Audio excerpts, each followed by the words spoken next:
ஹிந்தி திணிப்புக்கான பரப்புரை கருவியாக LIC இணையதளம் மாறிவிட்டது. மொழி கொடுங்கோன்மையை திரும்ப பெறுக என கூறி முதலமைச்சர் MK ஸ்டாலின் கண்டனம்.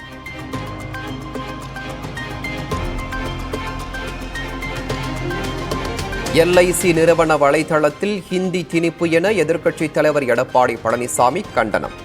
ஒற்றை தன்மையை திணிப்பது நாட்டின் சமநிலையை பாதிக்கும் எனவும் கருத்து.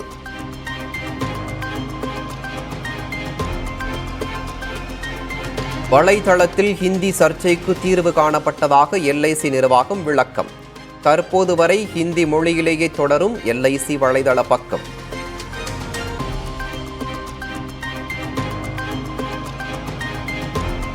பேரிடர் காலத்தில் மீட்பு பணிகளை மேற்கொள்ள அவசரகால மீட்பு குழுவை அமைத்தது நீர்வளத்துறை.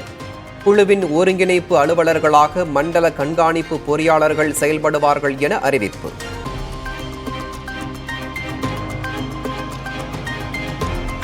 மதுரை பரவையில் போராட்டத்தில் ஈடுபட்ட காட்டு நாயக்கர் இன மக்களுக்கு சாதி சான்றிதழ் வழங்க நடவடிக்கை. குழு அமைக்க அரசுக்கு பரிந்துரை செய்யப்படும் என அறிவிக்கப்பட்ட நிலையில் போராட்டம் தற்காலிகமாக வாபஸ்.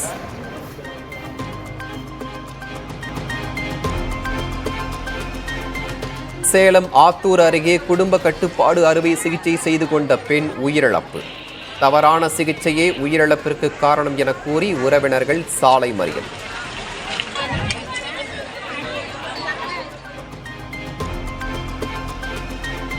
பெண்களுக்கு உள்ளதை போல் ஆண்களுக்கும் பாதுகாப்பு ஆணையம் அமைக்க வலியுறுத்தல். இந்திய ஆண்கள் முன்னணி அமைப்பினர் சென்னையில் ஆர்ப்பாட்டம்.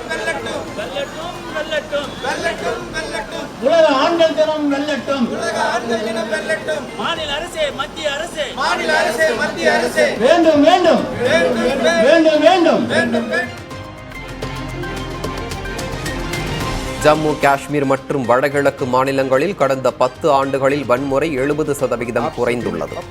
குஜராத்தில் தேசிய பாதுகாப்பு பல்கலைக்கழகத்தில் நடைபெற்ற நிகழ்ச்சியில் மத்திய உள்துறை அமைச்சர் அமித்ஷா பேச்சு.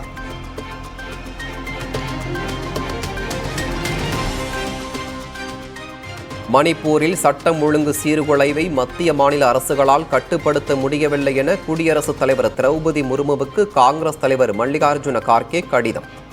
உடனடியாக தலையிட்டு அமைதி திரும்ப நடவடிக்கை எடுக்கவும் வேண்டுகோள்.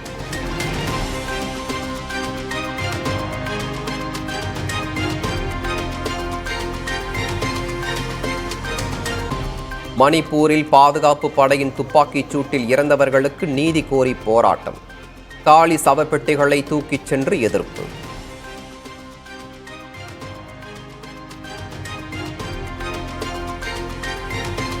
மகாராஷ்டிராவில் 288 தொகுதிகளிலும் ஜார்க்கண்டில் 2ஆம் கட்டமாக 38 தொகுதிகளில் வாக்குப்பதிவு. 23ஆம் தேதி வாக்கு எண்ணிக்கை.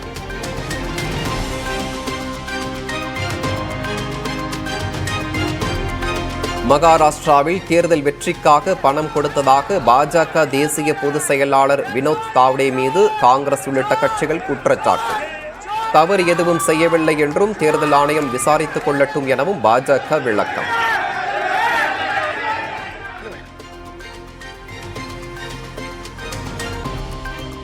மகாராஷ்டிரா, ஜார்க்கண்ட் மாநிலங்களில் தேர்தல் பரப்புரையின் போது 1000 கோடி ரூபாய் மதிப்புள்ள ரொக்கம், மது, பரிசு பொருட்கள் பறிமுதல்.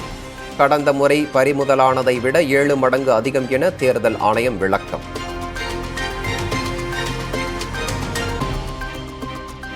டெல்லியின் பல பகுதிகளில் காற்று மாசு குறியீடு 500ஐ நெருங்குகிறது. இன்னும் நாட்டின் தலைநகரமாக தொடர வேண்டுமா என எக்ஸ் சமூக வலைதளத்தில் காங்கிரஸ் MP சசி தரூர் கேள்வி.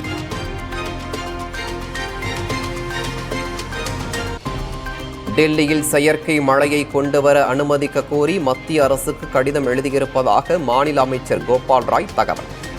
பிரச்சினைக்கு தீர்வு காணாமல் அலட்சியமாக இருக்கும் மத்திய அமைச்சர் பூபேந்திர யாதவ் ராஜினாமா செய்யவும் வலியுறுத்தல்.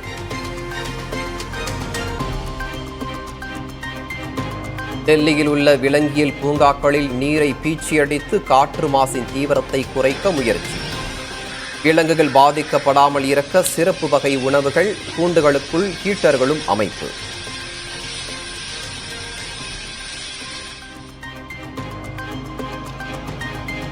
மின்சார வாகனங்கள் பிரபலமாக வேண்டுமென்றால் பேட்டரிகளுக்கும் சார்ஜிங் சேவைகளுக்கும் ஜிஎஸ்டி வரியை குறைக்க வேண்டும்.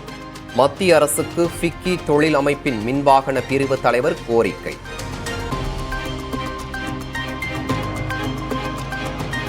புதிய முதலீட்டு திட்டம் குறித்து ரிசர்வ் வங்கி ஆளுநர் சக்தி காந்ததாஸ் பேசுவதாக பரவும் வீடியோ போலியானது.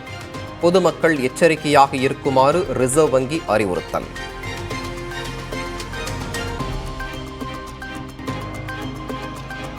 சீனாவில் நடைபெற்ற நிகழ்ச்சியில் வானை வண்ணமயமாக்கிய போர் விமானங்கள்.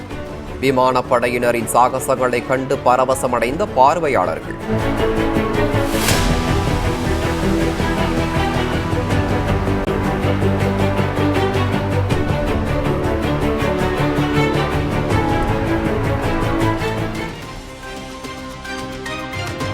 விமானம் பறக்கும் நுட்பத்தை கண்டுபிடித்தது ரைட் சகோதரர்கள் அல்ல, பரத்வாஜ முனிவர். லக்னோவில் நடைபெற்ற பல்கலைக்கழக நிகழ்ச்சியில் உத்தரப்பிரதேச ஆளுநர் ஆனந்திபென் பட்டேல் பேச்சு.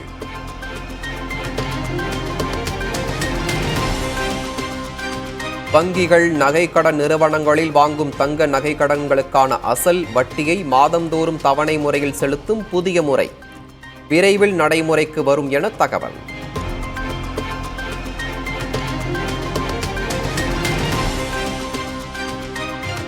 சென்னைக்கும் ரஷ்யாவின் விளாடிவாஸ்டாக் நகரத்திற்கும் இடையிலான கடல் வழி சரக்கு போக்குவரத்து வழித்தடம் செயல்பாட்டிற்கு வந்ததாக அறிவிப்பு. இரு நாடுகளுக்கும் இடையிலான போக்குவரத்தான காலம் 40 நாட்களிலிருந்து 24 நாட்களாக குறையும் என மத்திய அமைச்சர் சர்பானந்த சோனோவால் தகவல்.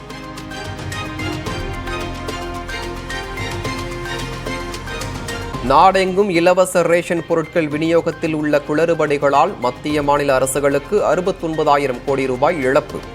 பொது விநியோக திட்ட சீர்திருத்தம் குறித்த ICRER அமைப்பின் ஆய்வில் தகவல்.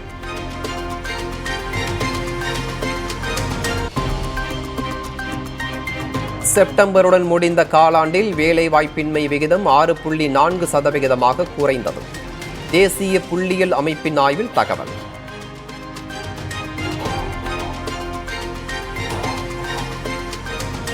மீண்டும் உயரத் தொடங்கியது தங்கம் விலை. சென்னையில் சவரனுக்கு 560 ரூபாய் அதிகரித்து 56,520 ரூபாய்க்கு விற்பனை.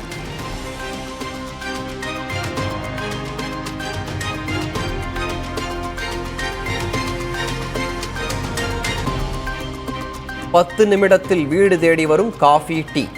பரிசோதனை வெற்றி பெற்றதை அடுத்து பல்வேறு நகரங்களில் புதிய சேவையை செயல்படுத்த ஜெப்டோ முடிவு.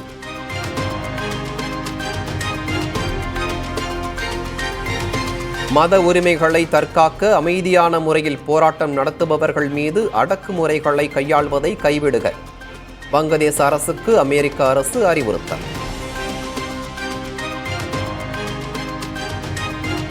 போரில் அணு ஆயுதங்களை பயன்படுத்த அனுமதிக்கும் ஆவணத்தில் ரஷ்ய அதிபர் புதின் கையெழுத்து. நீண்ட தூரம் சென்று தாக்கும் ஏவுகணைகளை பயன்படுத்த உக்ரைனுக்கு அமெரிக்கா அனுமதி அளித்த நிலையில் நடவடிக்கை.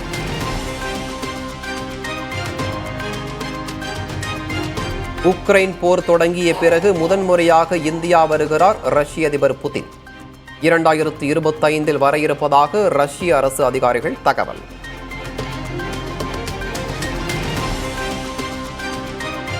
கடல் மீது அமைக்கப்பட்டுள்ள காற்றாலைகளை பழுதுபார்க்க பிரிட்டனில் உருவாக்கப்பட்டுள்ள ரோபோ. அலைகள் சீரும் போதும் அசராமல் பணி செய்யும் வகையில் வடிவமைப்பு.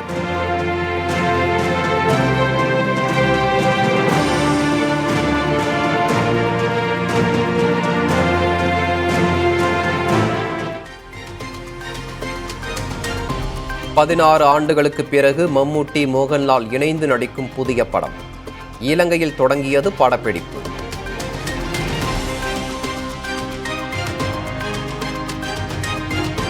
விராட் கோலியின் உடலுக்கும் முன்கால் பேடுக்கும் குறிவைத்து பந்து வீசி பின்காலில் ஆட நெருக்கடி கொடுங்கள். ஆஸ்திரேலிய அணியுடனான டெஸ்ட் தொடரை ஒட்டி இந்நாள் வீரர்களுக்கு முன்னாள் வீரர் இயன் ஹீலி அறிவுரை.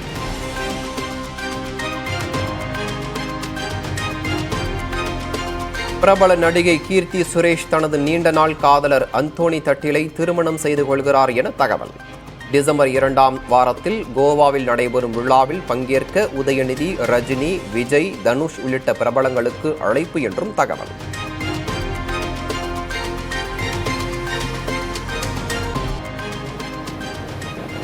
வங்கக்கடலில் வரும் 23ஆம் தேதி காற்றழுத்த தாழ்வு பகுதி உருவாகும். 2 நாட்களில் காற்றழுத்த தாழ்வு மண்டலமாக மாறும் என்றும் வானிலை மையம் கணிப்பு.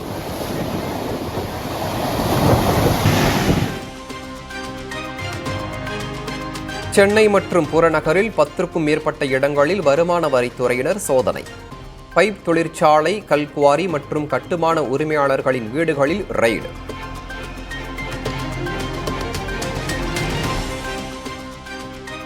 போதைப் பொருள் கடத்தல் வழக்கில் சென்னை அயனாவரம் காவல் நிலைய காவலர் கைது. காவலரை பணி இடைநீக்கம் செய்தும் நடவடிக்கை.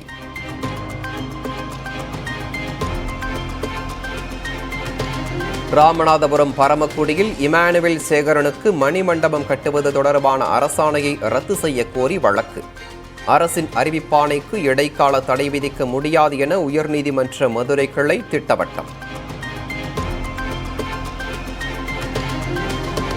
ஸ்ரீபெரும்புதூரில் உள்ள ஆலையை 1792 கோடி ரூபாயில் விரிவாக்கம் செய்கிறது ஃபாக்ஸ்கான் நிறுவனம். சுற்றுச்சூழல் அனுமதி கேட்டு விண்ணப்பம்.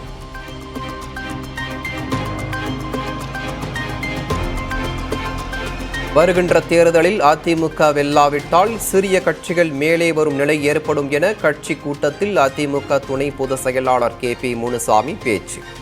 கட்சிக்குள் கருத்து வேறுபாடுகள் தொடர்ந்தால் எதிர்க்கட்சியாகவே தான் நீடிக்க வேண்டியிருக்கும் என அதிமுக முன்னாள் அமைச்சர் தங்கமணி ஆதங்கம். 4 கட்சிகள் வரும்போது நாம் உஷாரா இல்லைன்னா இந்த வெற்றி வாய்ப்பு வரணும்னா அந்த உதவி கட்சிகள் மேல் வரதுக்கு வாய்ப்பு இருக்கும். நாம வெற்றி வாய்ப்பு இருந்தால் அதான் நிலைமை, திமுக வெற்றி வாய்ப்பு இருந்தால் அதான் நிலைமை. அப்படியே இருந்து விட்டோம் என்று சொன்னால் எதிர்க்கட்சியாகவே இருக்க வேண்டியதுதான் இந்த 2 தொகுதிக்கும்.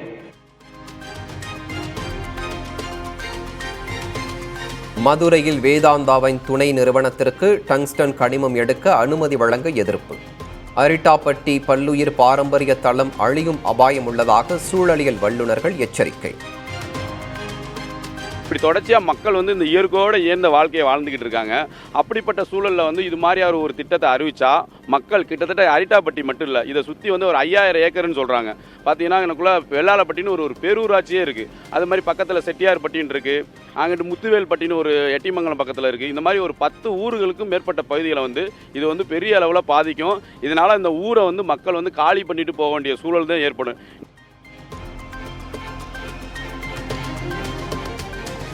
சங்கீத கலாநிதி விருதை MS சுப்புலட்சுமி பெயரில் TM கிருஷ்ணாவுக்கு வழங்கக்கூடாது. மியூசிக் அகாடமிக்கு சென்னை உயர்நீதிமன்றம் உத்தரவு.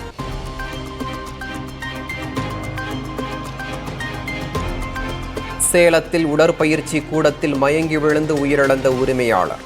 அளவுக்கு அதிகமாக உடற்பயிற்சி செய்ததால் மாரடைப்பு ஏற்பட்டு இறந்ததாக தகவல்.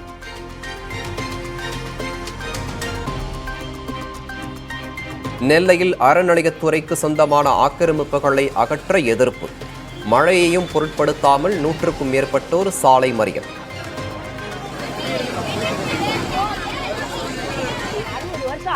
இந்த இடத்துக்கு நாங்கள் தீர்வுன்னு போடும்போது 4 அணா தான் தீர்வை போட்டுது. 4 அணா 8 அணா ஆச்சு, 8 அணா 3/4 ரூபா ஆச்சு, 1 ரூபாய் ஆச்சு, ஒரு 1 ரூபா 2 ரூபா ஆச்சு. அப்படியே கூடி 50 ரூபாயில இருந்தது, இப்ப 100 ரூபா. இப்ப 100 ரூபாய்க்கும் கூட்டி ஆயிருக்கு.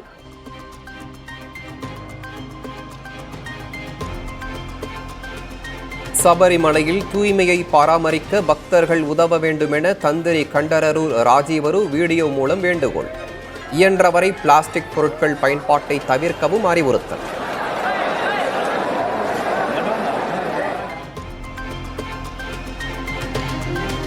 எந்த விசேஷ நாட்களும் இல்லாத நிலையில் பல பக்தர்கள் கூட்டம்.